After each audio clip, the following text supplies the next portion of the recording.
This is the Nikon S3, one of Nikon's final rangefinder designs before the legendary Nikon F revolutionized the film camera landscape. The Nikon S3 was originally produced from 1958 to 1962, boasting a 1x magnification viewfinder with 35, 50, and 105mm frame lines, a max shutter speed of 1/1000th of a second, and an all-metal construction that's incredibly rugged. Compared to the SLRs that largely replace rangefinders like the S3 are a lot quieter and more compact. My primary film camera is this, a Nikon F2, which is just as much of a tank as it is a camera.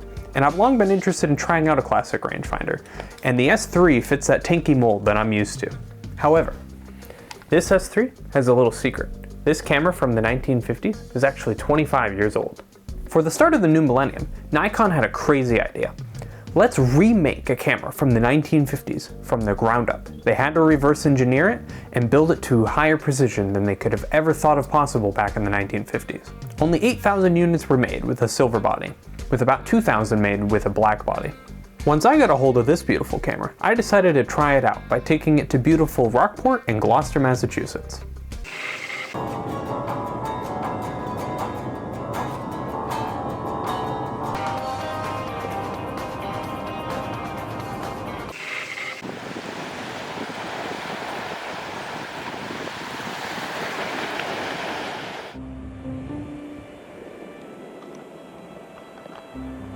First, I decided to test the S3 out with some Kodak Ektachrome.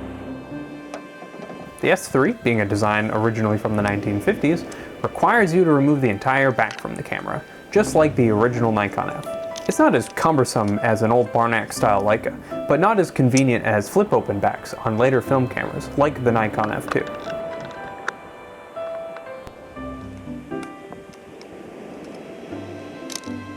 I stacked a Tiffin 812 filter to warm the image up, as Ektachrome tends to lean cool, and a circular polarizer to add some contrast.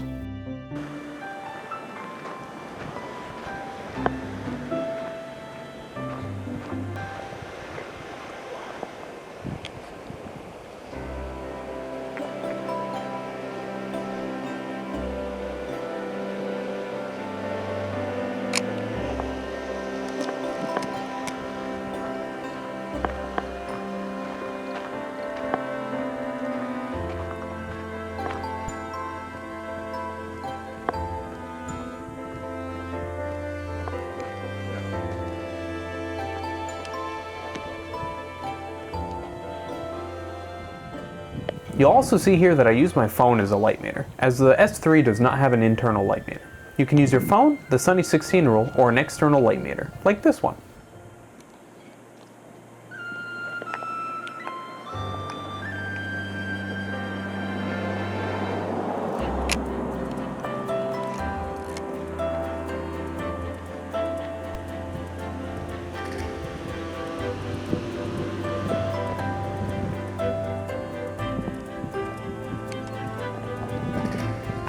Oh, I should get closer.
As I headed back to my car, I took this beautiful shot of the beach.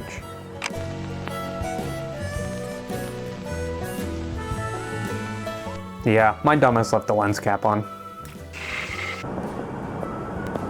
Once I saw this stretch of road in Gloucester, I knew I had to come back and take pictures here.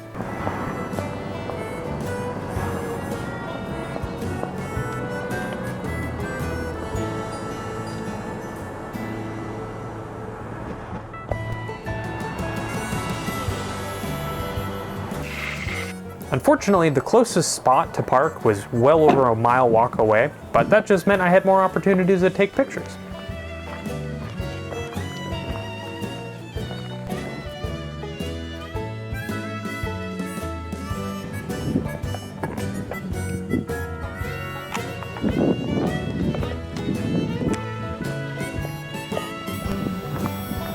Sure, that might be a better photo. Yep, that definitely looks better vertical.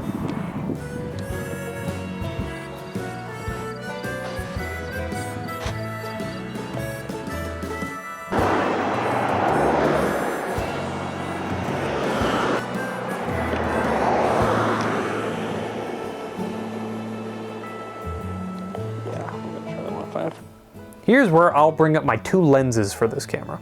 I have the 50mm f1.4 that came with this camera brand new, plus the 105mm f2.5 lens from the 1950s, which I used for this photo.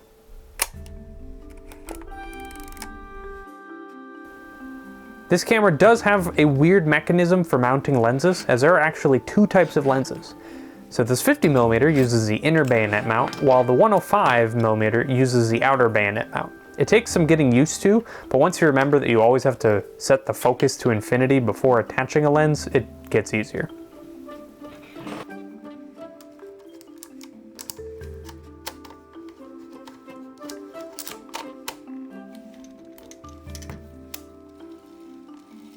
Another weird quirk of this camera is that there are actually two methods to focus. You can either twist the lens like any normal manual focus lens, or you can turn this focusing wheel on the top. The wheel itself is kind of sharp, so you have to be careful not to cut yourself on it. It's also only really useful with smaller lenses. Some of the larger lenses are just way too heavy to use the focusing wheel.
saturation.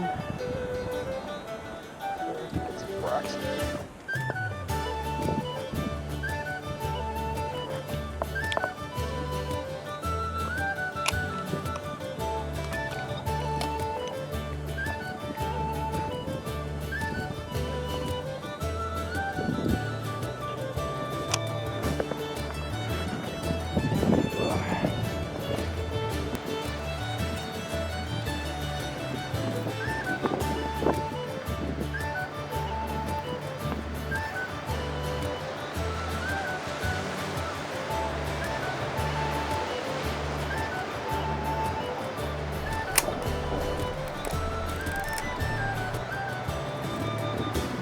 Yeah, turn around and pose. You'll look cool.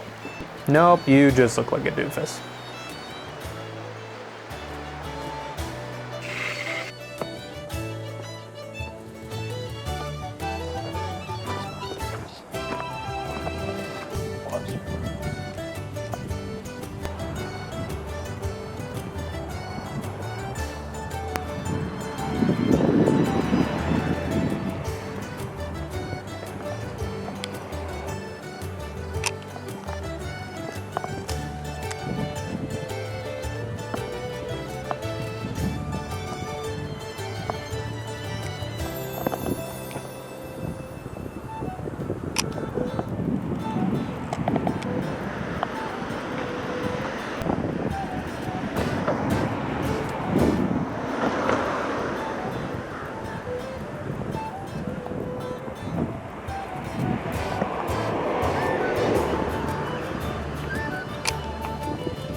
This is probably my favorite shot from the roll.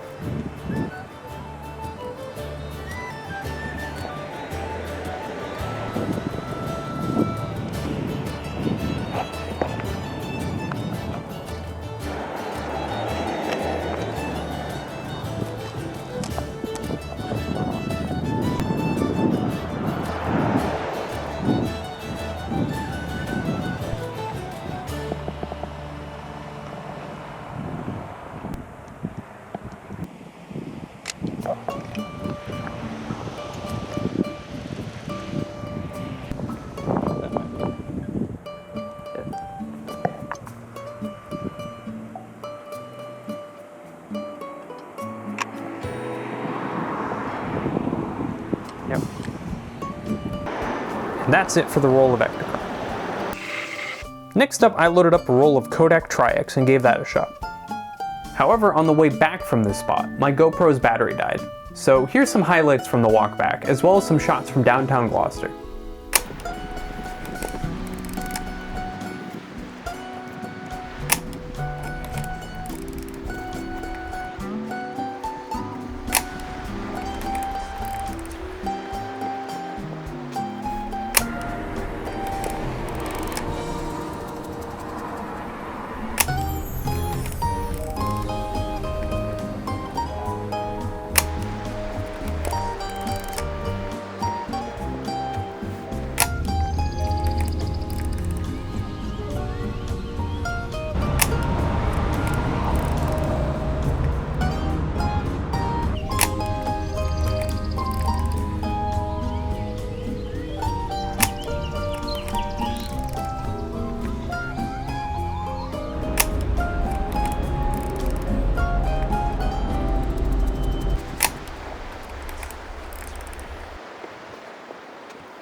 So is using a rangefinder a better experience than using an SLR?